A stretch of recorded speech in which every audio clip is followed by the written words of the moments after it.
Hello friends, कैसे हो आप सब। मैं राहुल आप सभी का स्वागत करता हूं हमारे यूट्यूब चैनल पे।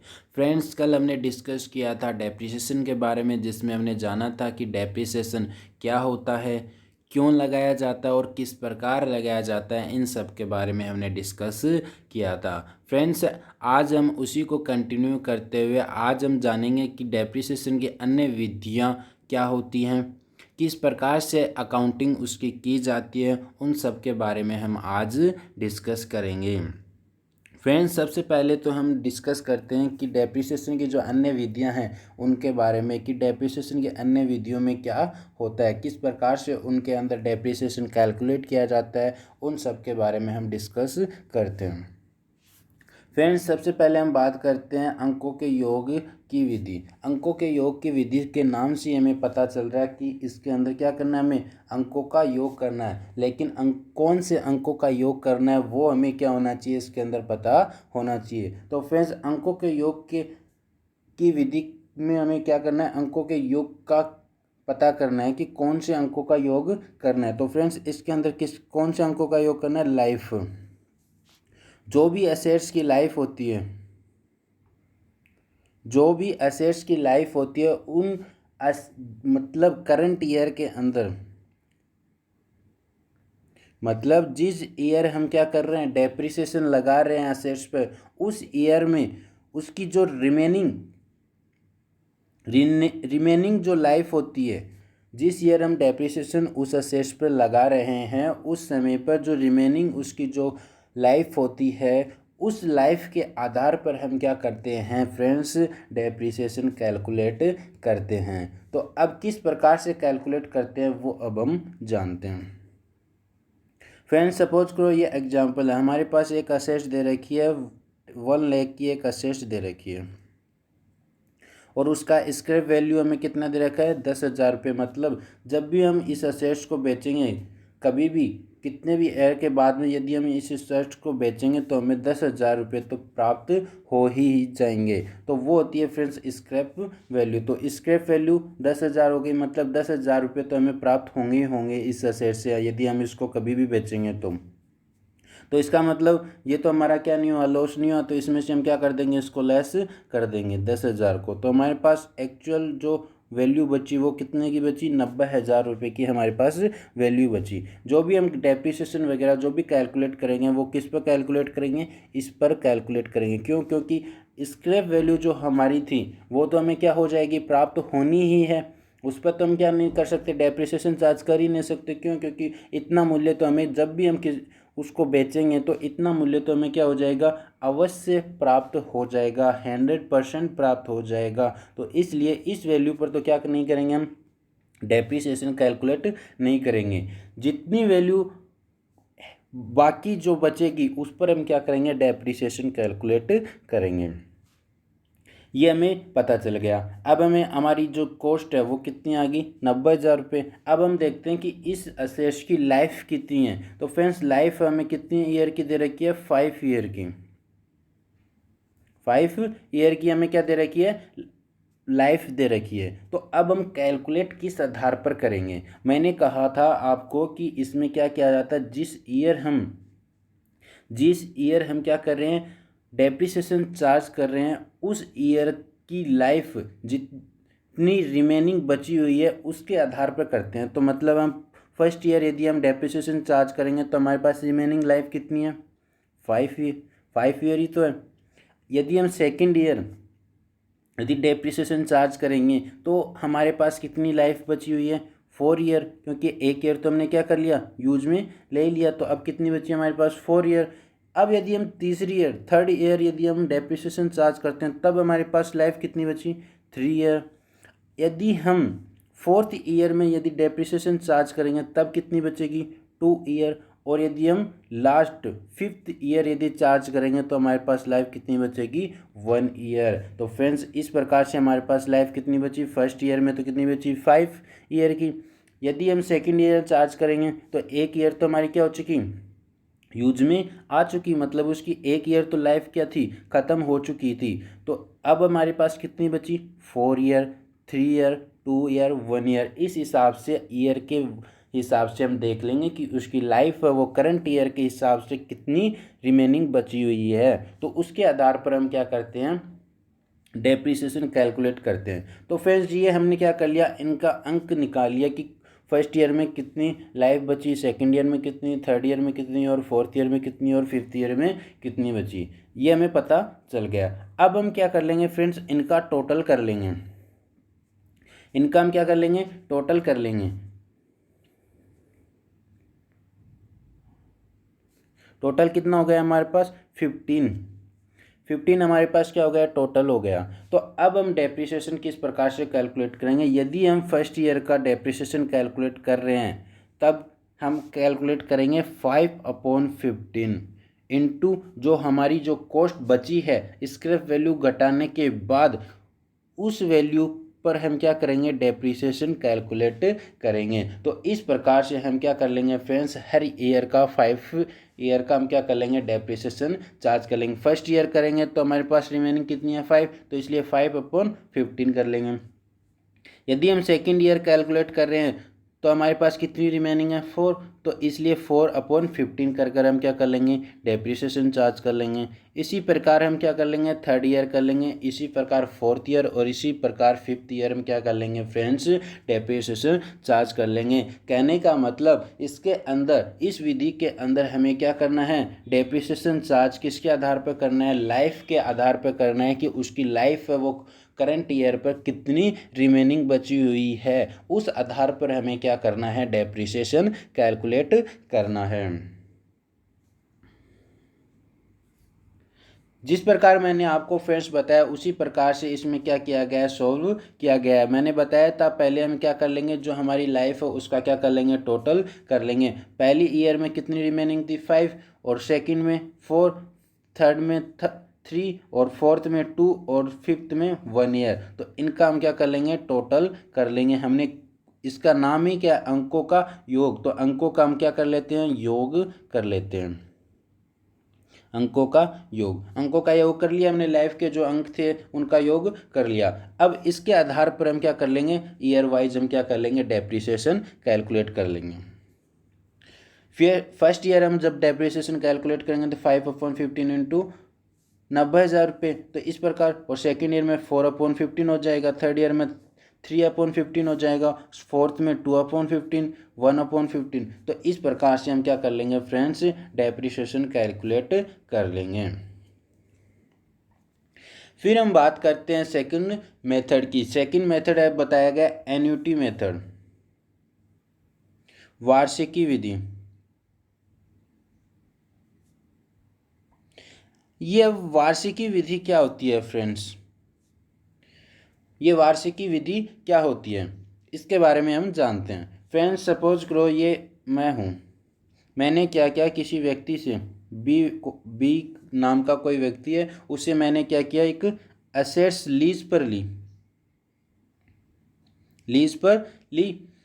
इसमें याद रखना फ्रेंड्स, एन्युटी मेथड होता है उसके अंदर एसेट्स होती है वो किस पर ली जाती है, हमेशा लीज पर ही ली जाती है। लीज पर जो एसेट्स ली जाती है उसी के लिए एन्युटी मेथड काम में लिया जाता है। तो पहली बात तो हमें ये पता होना चाहिए कि एन्युटी मेथड है वो काम में कब लिया जाता है। तो फ्रेंड्स कब लिया जाता है, जब हम एसेट्स को क्या करते हैं, लीज पर लेते हैं किसी व्यक्ति से। तो लीज पर जब हम किसी भी असेट्स को लेते हैं तब क्या किया जाता है फ्रेंड्स, एन्युटी मेथड यूज में लिया जाता है।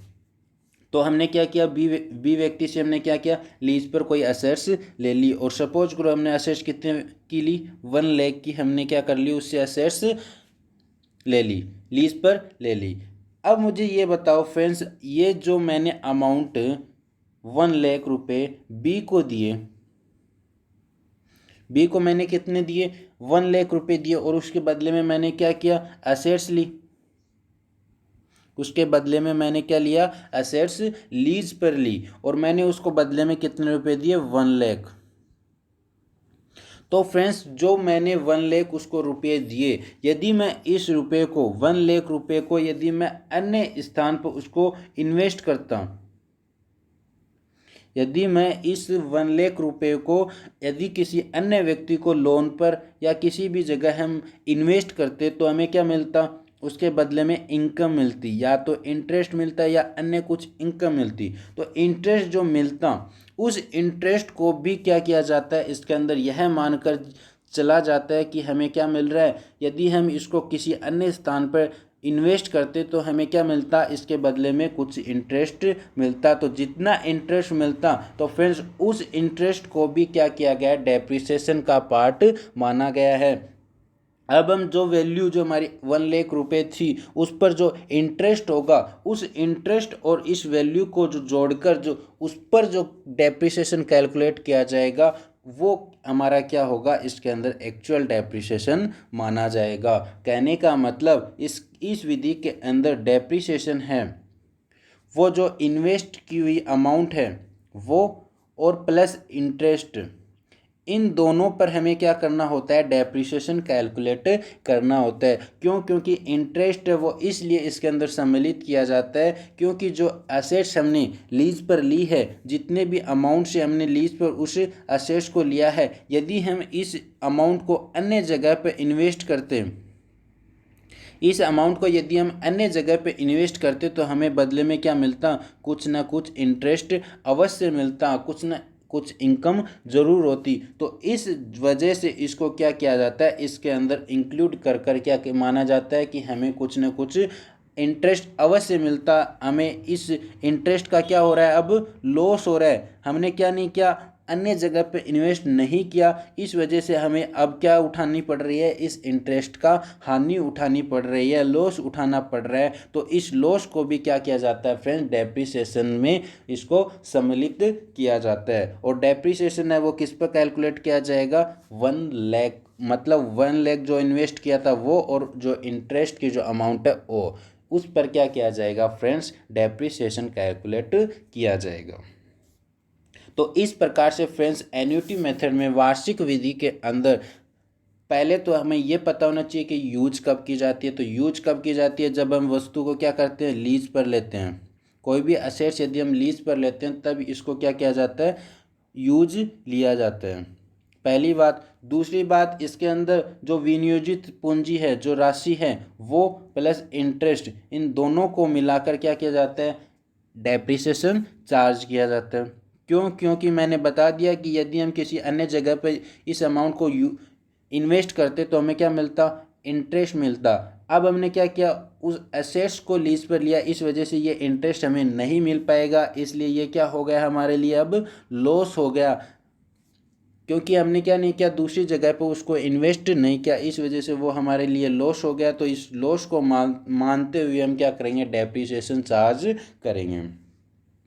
फिर फ्रेंड्स हमें ये पता होना चाहिए कि इसमें डेप्रिसिएशन किस प्रकार कैलकुलेट किया जाता है। तो फ्रेंड्स कैलकुलेट है वो, वार्षिकी जो सारणी होती है, प्रेजेंट वैल्यू फैक्टर जो होता है, उस वार्षिकी सारणी के आधार पर इसका क्या किया जाता है फ्रेंड, डेप्रिसिएशन कैलकुलेट किया जाता है। जो प्रेजेंट वैल्यू फैक्टर है उसको क्या किया जाता है, जो विनियोजित हमारी जो इन्वेस्टमेंट जो कैपिटल है उससे मल्टीप्लाई यदि हम कर देंगे तो हमारे पास क्या आ जाएगा फ्रेंड्स, डेप्रिसिएशन आ जाएगा। तो इस प्रकार से फ्रेंड्स हमने एन्युटी मेथड में पढ़ा कि ये कब यूज की जाती है, लीज पर जब असेट लेते हैं तब यूज की जाती है। विनियोजित राशि और प्लस ब्याज, इस पर कैलकुलेट किया जाता है। और किस प्रकार किया जाता है, जो वार्षिकी सारणी जो प्रेजेंट वैल्यू फैक्टर है उसके आधार पर क्या किया जाता है फ्रेंड्स, इसमें डेप्रिसिएशन कैलकुलेट किया जाता है।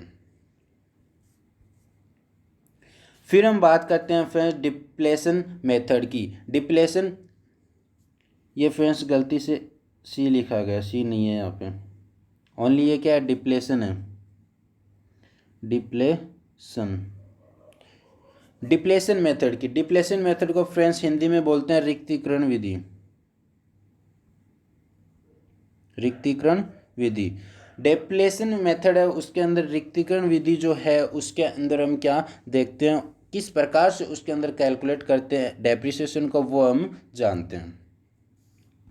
फ्रेंड्स इसके अंदर डेप्रिसिएशन है वो किसके आधार पर किया जाता है, प्रोडक्शन के आधार पर। जो भी हम एनुअली जो प्रोडक्शन, जो टोटल प्रोडक्शन करते हैं उस प्रोडक्शन के आधार पर क्या किया जाता है फ्रेंड्स, इसमें डेप्रिसिएशन कैलकुलेट किया जाता है। किस प्रकार, तो सबसे पहले तो हम डेप्रिसिएशन जब चार्ज करते हैं हमें पता है कि उसकी कॉस्ट सही ही निकालनी पड़ती है, क्योंकि अवशिष्ट जो मूल्य होता है, जो स्क्रैप वैल्यू होता है, उसको हमें क्या करना पड़ता है, कॉस्ट में से घटाना पड़ता है। क्यों घटाना पड़ता है ये भी मैंने आपको बताया कि अवशिष्ट मूल्य जो स्क्रैप वैल्यू, उस पर क्या नहीं लगता, कभी भी डेप्रिसिएशन नहीं लगता। क्यों नहीं लगता, क्योंकि एक समय के बाद जो स्क्रैप वैल्यू जो है वो हमें क्या हो जाएगी, प्राप्त हो जाएगी। यदि हम उस असेट्स को बेचना चाहें कभी भी, तो इतने मूल्य तो हमें क्या हो जाएंगे, प्राप्त हो ही जाएंगे। तो इसलिए उस स्क्रैप वैल्यू पर क्या नहीं किया जाता फ्रेंड, डेप्रिसिएशन चार्ज नहीं किया जाता। इसलिए स्क्रैप वैल्यू को क्या कह दिया जाता है फ्रेंड्स, जो हमारी असेट्स की जो कॉस्ट है उसमें से लेस जो घटा दिया जाता है। तो घटाने के बाद जो अमाउंट आएगी, घटाने के बाद जो एक्चुअल अमाउंट आएगी उसको क्या किया जाता है फ्रेंड्स, प्रोडक्शन के आधार पर उससे डेप्रिसिएशन कैलकुलेट किया जाता है। तो अब डेप्रिसिएशन किस प्रकार से कैलकुलेट करेंगे वो देखते हैं।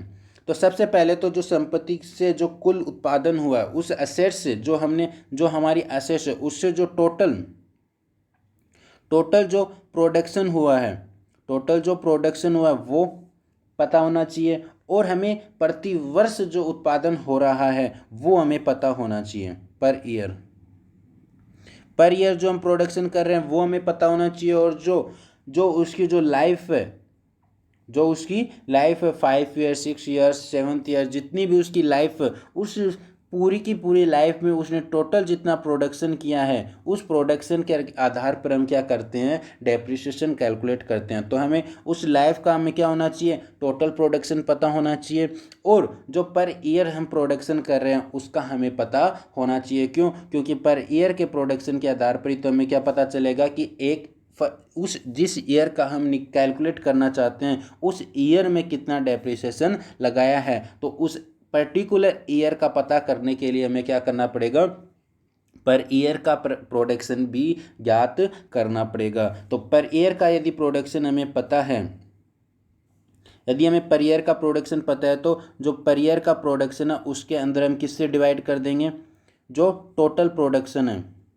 टोटल जो प्रोडक्शन है उसे डिवाइड करने के बाद जो अमाउंट आएगी उसको यदि हम जो एक्चुअल जो हमारी क्या हुई है, कॉस्ट हुई है, उससे यदि हम क्या कर देंगे, उसको मल्टीप्लाई कर देंगे, तो हमारे पास क्या आ जाएगा फ्रेंड्स, उस ईयर का डेप्रिसिएशन आ जाएगा। तो इस प्रकार से फ्रेंड डिप्लेशन मेथड के अंदर डेप्रिसिएशन है वो कैलकुलेट किया जाता है। इस प्रकार से फ्रेंड्स इसके अन्य मेथड्स भी बहुत हैं, लेकिन मुख्य रूप से 3 मेथड्स ये हैं। महत्वपूर्ण मेथड तो 2 थे। पहला था स्थायी किस्त विधि थी। दूसरा कौन सा था, क्रमागत हांस विधि थी, क्रमागत हांस विधि था। मुख्य रूप से तो ये 2 ही मेथड क्या होते हैं फ्रेंड्स, इंपॉर्टेंट होते हैं, क्योंकि इन्हीं 2 के बारे में क्या किया गया है, अकाउंटिंग स्टैंडर्ड्स में बताया गया है।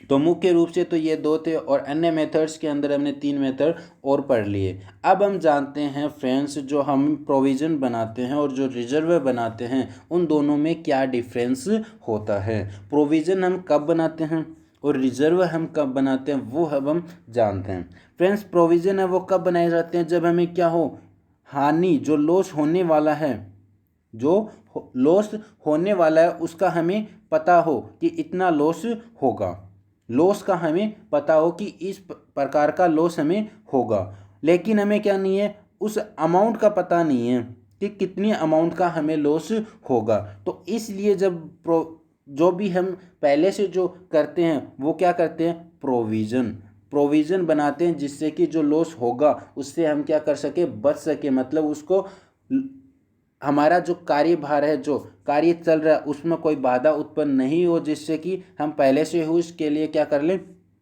प्रोविज़न तैयार कर लेंगे, तो उससे जो हानि हुई है उससे हम सहन कर सकते हैं। और फिर रिजर्व कब बनाया जाता है, तो रिजर्व फ्रेंड्स तब बनाया जाता है हमें हानियों का भी पता नहीं हो कि कौन सा लॉस होगा, क्या होगा, कब होगा, इसके बारे में पता नहीं, और हमें नए अमाउंट के बारे में पता कि कितनी अमाउंट का हमें लॉस होगा। तो यदि इन दोनों के बारे में हमें नहीं पता तो कि कौन क्या किया जाता है फ्रेंड्स, पहले से रिजर्व तैयार किए जाते हैं।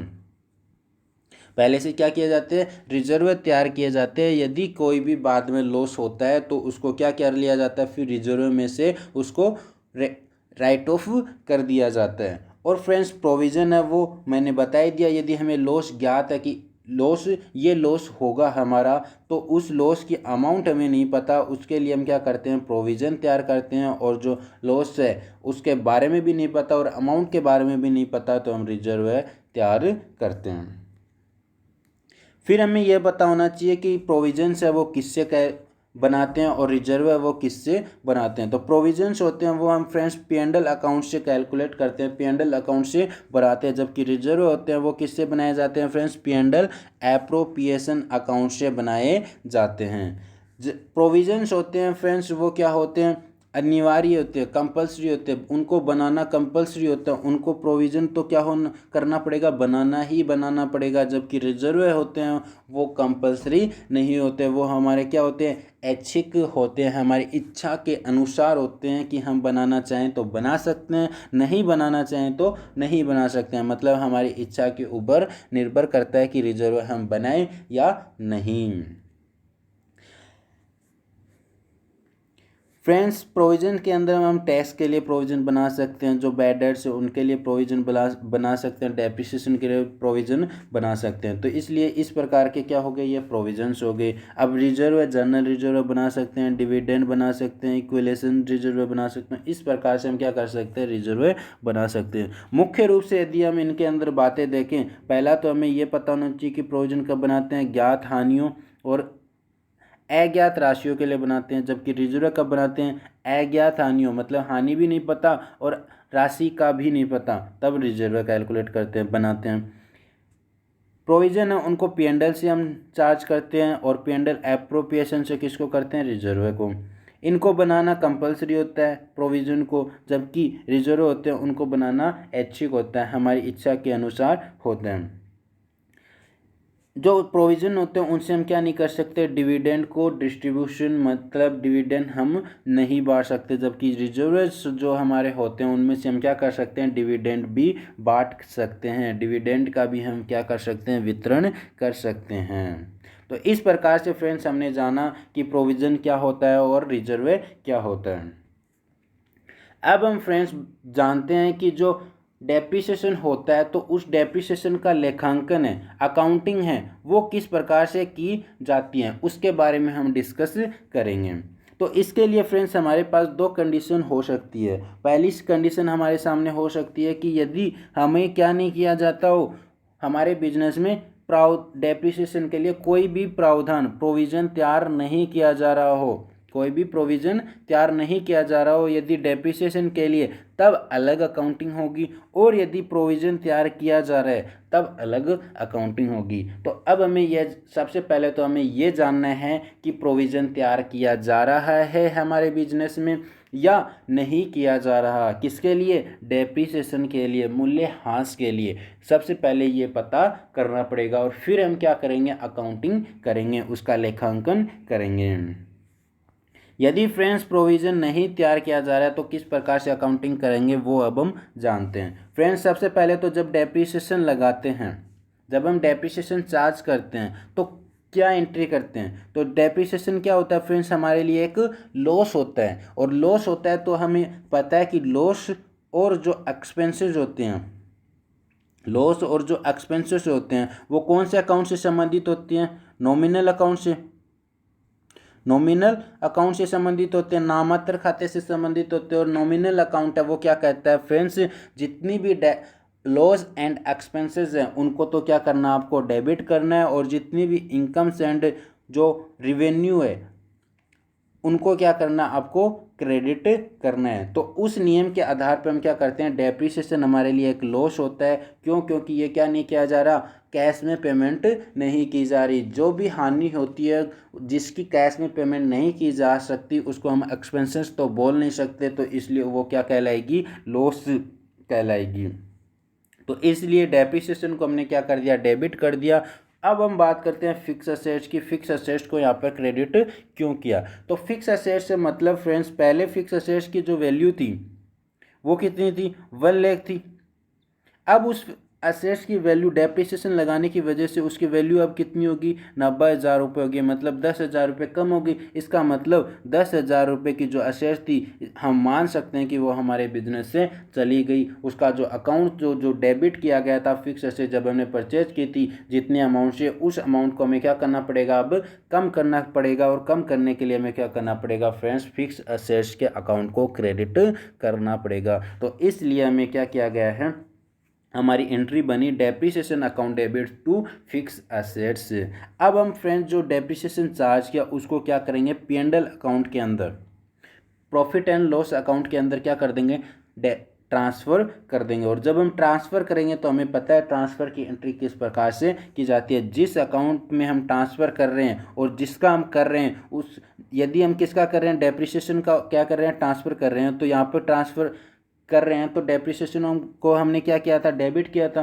इसलिए हमें क्या करना है? P&L के अकाउंट में भी उसको डेबिट करना है। तो इसलिए प्रॉफिट एंड लॉस अकाउंट को तो क्या कर देंगे? हम डेबिट कर देंगे और डेप्रिसिएशन को हम क्या कर देंगे? क्रेडिट कर देंगे एंट्री के अंदर। जब हम इसका लेजर तैयार करेंगे तो प्रॉफिट एंड लॉस अकाउंट के अंदर डेप्रिसिएशन क्या हो जाएगा फ्रेंड्स? डेबिट हो जाएगा। फिर हम बात करते हैं फ्रेंड्स, जब डेप्रिसिएशन है वो प्रोविज़न तैयार किए जा रहे हों बिजनेस में, तब किस प्रकार से अकाउंटिंग करेंगे? तो फ्रेंड्स, जिस पहले हम क्या कर रहे थे जब तैयार नहीं किए जा रहे थे तो फिक्स असेट्स है उससे हम क्या कर रहे थे? उसको चार्ज कर रहे थे। लेकिन अब हम क्या कर रहे हैं? प्रोविज़न पहले से ही तैयार कर रहे हैं तो फिक्स असेट्स से चार्ज न कर हम किससे चार्ज करेंगे? जो प्रोविज़न तैयार किए गए प्रोविज़न फॉर डेप्रिसिएशन अकाउंट से हम क्या कर लेंगे? चार्ज कर लेंगे। तो उसके अंदर हम फिक्स असेट से कर रहे थे, इसमें क्या कर लेंगे? प्रोविज़न से कर लेंगे। बस इतना ही क्या इसके अंदर डिफरेंस है। एंट्री क्या होगी? Depreciation account debit to provision for depreciation हो जाएगा। उसके अंदर फिक्स एसेट्स को हम क्रेडिट कर रहे थे, इसके अंदर प्रोविजन फॉर डेप्रिसिएशन को हम क्या करेंगे? क्रेडिट करेंगे। और उसी के अनुसार हम क्या कर देंगे? डेप्रिसिएशन को इसके अंदर भी क्या कर देंगे? प्रॉफिट एंड लॉस अकाउंट के अंदर ट्रांसफ़र कर देंगे। अब इन दोनों एंट्रियों से हम क्या कर सकते हैं? इन दोनों के स्थान पर हम क्या कर सकते हैं? एक एंट्री भी कर सकते हैं। कौन सी एंट्री कर सकते हैं? Profit and loss account debit to provision for depreciation. क्यों? क्योंकि एक बार हमने क्या किया? डेप्रिसिएशन को यहाँ पर डेबिट किया और एक बार हमने डेप्रिसिएशन को क्या किया? यहाँ पर क्रेडिट किया। तो इसका जो इफेक्ट था वो तो क्या हो गया? ख़त्म हो गया। तो इसलिए प्रॉफिट एंड लॉस अकाउंट को डेबिट और प्रोविजन फॉर डेप्रिसिएशन अकाउंट को हम क्या कर सकते हैं फ्रेंड्स? क्रेडिट कर सकते हैं। फ्रेंड्स, मुझे आशा है कि आप सभी के डेप्रिसिएशन जो चैप्टर था हमारा वो अच्छे से समझ में आया होगा कि किस प्रकार से डेप्रिसिएशन कैलकुलेट किया जाता है, डेप्रिसिएशन क्या होता है, इसके मेथड्स क्या होते हैं, किस प्रकार से इसकी अकाउंटिंग की जाती है। इन सब के बारे में आपको अच्छे से समझ में आ गया होगा। तो यदि फ्रेंड्स आपको अच्छे से समझ में आया तो फ्रेंड्स वीडियो को लाइक, शेयर एंड सब्सक्राइब करना मत भूलिएगा। मिलते हैं फ्रेंड्स अब नेक्स्ट लेक्चर में।